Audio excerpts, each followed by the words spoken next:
Hi, I'm Adam, This is Kevin. and we are Tech Guys Who Invest. This is the place for business people and investors to learn all about investing. We offer a fresh perspective on what it's like to have a day job while investing. And we share lessons learned on our investing journey. Our vision is to educate and entertain you while adding tons of value to your daily commute. Welcome to our show. Hello, listeners. Kevin and I are so glad you joined us for this episode. Today, we talk about a topic that many people struggle with: debt. We cover several concepts around this topic, including when debt's a bad thing and when it can be a good thing. We hope you learn how to protect yourself from bad debt and how you can use leverage to do more and meet your goals faster. Also, we would love to hear from you, especially if you have questions around this topic or would like to talk to us about past topics we've done, or would like to talk to us about how we can help you with your goals. Also, if you're interested in learning about any of the projects Kevin and I are currently working on, please reach out to us. You can even book a time with us directly. You can do that by going to linktree/Tech Guys Who Invest. That's linktr.ee/Tech Guys Who Invest, all one word. You can also email us, techguyswhoinvest@gmail.com. We'd love to hear from you. Before we get into today's episode, there's something I want to share with you. One of my friends in the real estate space, Rod Cleef, is hosting another one of his live events in Baltimore, September 27th through 29th, and it's all about multifamily investing. If you've never been, you've got to go. If you want to attend this event, and I highly recommend you do, I have a discount code for you to get $100 off your ticket price. Go to rodsbootcamp.com and enter the code TGWI, as in Tech Guys Who Invest, TGWI, at checkout. So that's rodsbootcamp.com and enter the discount code TGWI and get tickets for $100 off his event. Adam, on the Secondhand Success Show podcast that I host on my own, I interviewed our guest, Sean Yesner, and our mutual real estate attorney. So if you're interested in checking him out, go to episode 10, tgwipodcast.com/Sean-Yesner. And he was talking about good debt versus bad debt. And in your opinion, where do you stand with, is it possible to have good debt versus having bad debt? Oh, yeah. I love this topic. I do have that opinion that there is good debt and bad debt. And this is my personal opinion, but I believe consumer debt is bad debt. Anything that anything that you're borrowing using credit to buy that isn't an asset. And my definition of an asset is something that throws off cash flow or money regularly. So anything that you're buying that doesn't do that, I think, is bad debt. So cars, toys, anything you would finance, like with a department store credit card, all of that stuff, credit card stuff. If you buy it and pay it off every month, I'm cool with that. But if you buy it and leave a balance and pay on that, I would consider it bad debt. So I personally am against that. Good debt is, I call it leverage. And to me, that is borrowing to be able to get an asset that will pay you more money than the service of the debt costs you. What about you, Kevin? Yeah, that is a fantastic point, which segues great to this episode. We're talking about leverage today. And from a consumer standpoint, that debt is very bad for you. And I say that because I am personally in debt.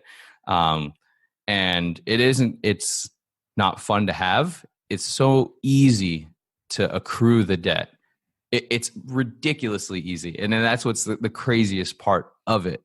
And I notice a snowball effect. You almost blink like, okay, I can pay it off. I'll pay it off next month. I'll just pay the minimum. And you blink and you're like, oh, wow, there's a lot more debt than I realized. And that doesn't make you financially free. I think like banks do, for example, they create a spread when they loan out money and borrow money. And if there's a spread from the interest rate that they're making, that's profitable. And the same applies for good debt. If you're using debt to make money, then why wouldn't you, right? A lot of people do that with rental properties, where you are leveraging the bank, and after it's all said and done, you're paying the debt service, you're paying property manager, taxes, and all that stuff. You're making money. That is an example of leverage, because you are applying a lever to achieve something and amplify your efforts. What do you think it would take to not be in debt, especially when you're younger in your career and just kind of getting started with a lot of things? What do you think it would take to not be in debt?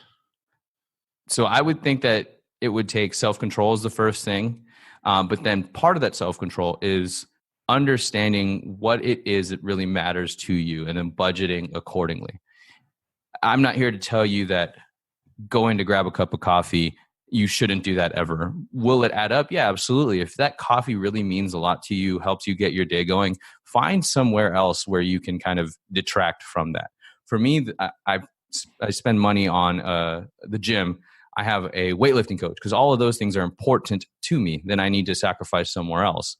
That could be going out to eat or frivolous spending in other ways.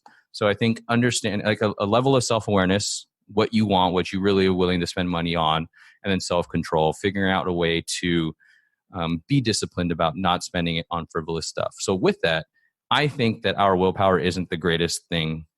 It's just not that good. Maybe it's just me personally, but I think in general, most people don't have the strongest of willpowers, strongest of wills, excuse me. So I think building systems in place are huge for that.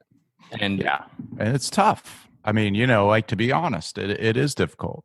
And yeah, I think especially in our society, it's extremely difficult when you see other people who you feel like are your peers and they're driving nice cars, they have nice stuff, and you think to yourself, oh wow, shouldn't I be the same? They feel like a peer to me, but to do that, I need to extend myself. That that's difficult.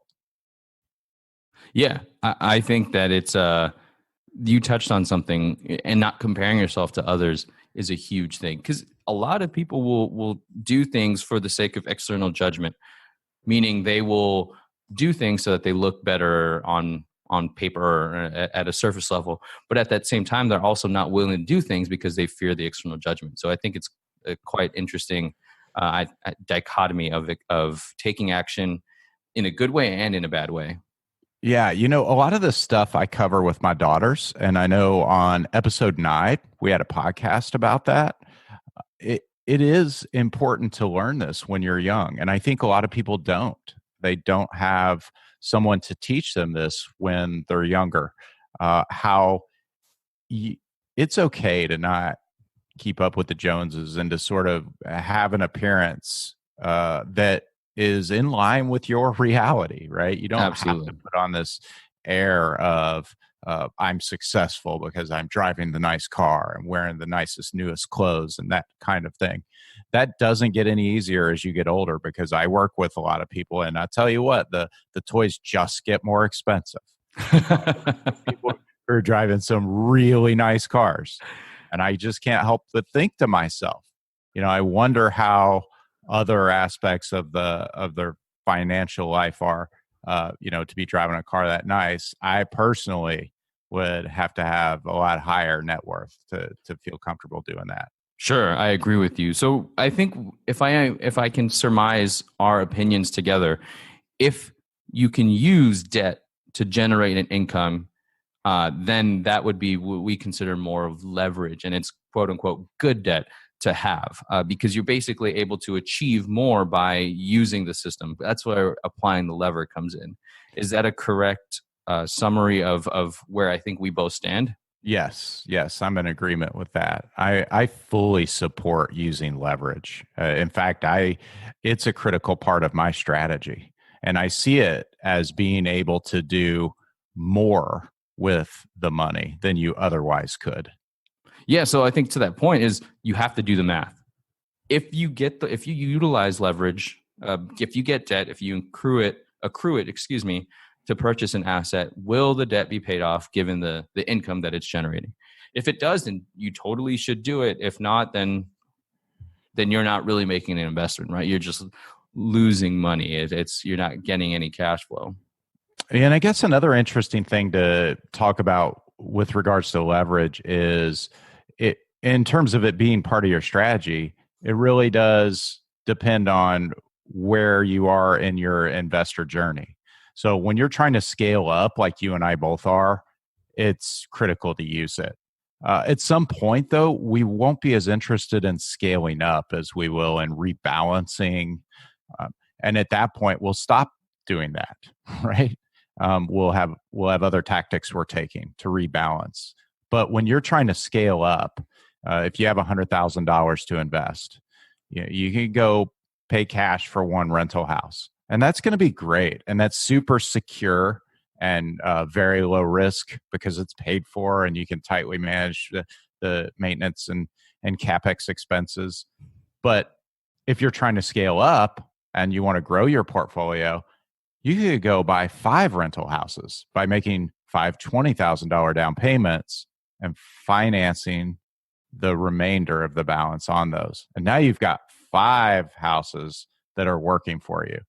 Your cash flow won't be as high each month, but you will be, someone else will be paying down the debt, which is another lever in and of itself with real estate investing. Yep. I agree. Now, before I even started the whole real estate and financial education journey, when I thought of leverage, I thought of debt, and that just made the most sense to me. But as I am in this and I'm networking and we're connecting with people, building relationships, I'm realizing leverage is more than just money. And what I mean by that is leverage of resources, leverage of a network, leverage of time. What lessons have you learned about leverage since you've gone down this path towards financial freedom? Yeah, that's neat to take the term and break it outside of the financial definition and think of it in terms of how you can do more with what you have, how you can sort of amplify what you have. For me, it's about a team and realizing that I can do more by partnering with others than I could possibly do by myself. So that'd be the answer to your question is teaming up with people, finding ways to put together a team where their strengths play to my weaknesses and vice versa. I can bring something in as well. Yeah, I am 100% behind that. Another way of thinking about it is I don't know everything there is to know about notes. I don't think I ever will know everything there is to know about notes. I'm going to keep learning, going to keep trying to master the industry. But that's where leverage comes in, asking the right questions to the right people, leveraging a network of individuals like, hey, I'm looking for something to buy, and investors are always willing to arbitrage something at the right price type of thing. Those are all different ways of leverage. Networks and referrals are huge too. And I think that is something that is a good way of utilizing leverage. Yeah. And with networking, one way to leverage your network is to ask people in your network who else they know who you should be talking to. That's an example of leveraging your network. Yeah, I think that is actually a very good point. Instead of asking somebody, hey, do you have anything for sale? Hey, I need help on this. You could formulate the question in a way that it makes it seem like they could still help you, but doesn't take up too much of their time or resources. Like, what do you recommend? Who would you recommend I speak to? I think is a good way of utilizing leverage. And maybe this is my own personality, feeling like I don't like to ask people for too much help. But if I word it in a different way, it's still kind of getting me in that right direction, but not necessarily fully leveraging that person. And then since we're kind of taking the term outside of just the financial definition, one more thing to talk about around this is the greatest tool I believe you have, the greatest lever I believe you have is your mind. I think your mind is a lever. And if you leverage your mind and put it to work for you, the return on that investment will be exponential. Yeah, absolutely. That is a very good point. To be honest with you, I thought you were going to say time, but I think leveraging your mind is a huge thing as well. Because if you better understand where you want to go, what things you need, what things you don't have, you can figure out the solutions to achieve those. Yeah, exactly. Educate yourself. But speaking of time, because it's already on the topic, what I've recognized is the entrepreneurs that I speak to, the investors that I speak to that are successful, they find ways to maximize their time. They have the same 24 hours as you and I do, and as much as our listeners do. But they found ways to get more things done in an hour than I can, and that's where leveraging your time comes in. Leveraging other people's time, building teams, I think is huge, and we're experiencing that using a VA, and that's just an example of how you can leverage other resources to maximize your time. Yeah, systems are key to that. You have to think about how you can use systems, what type of systems you could put in place to do that. And one that is very, very effective that you mentioned is having a virtual assistant, a VA, to do some of the tasks that require less analysis or critical thinking. That then frees up your time to do those higher level, deeper thinking types of activities. 100%. So the last thing I want to leave our listeners with is what would be the most immediate way they can leverage in their lives today? That's a good question. What's the most immediate way they could leverage? Listen to Tech Guys Who Invest podcast episode on leverage. Yeah, I would also say getting educated, I think is a great one.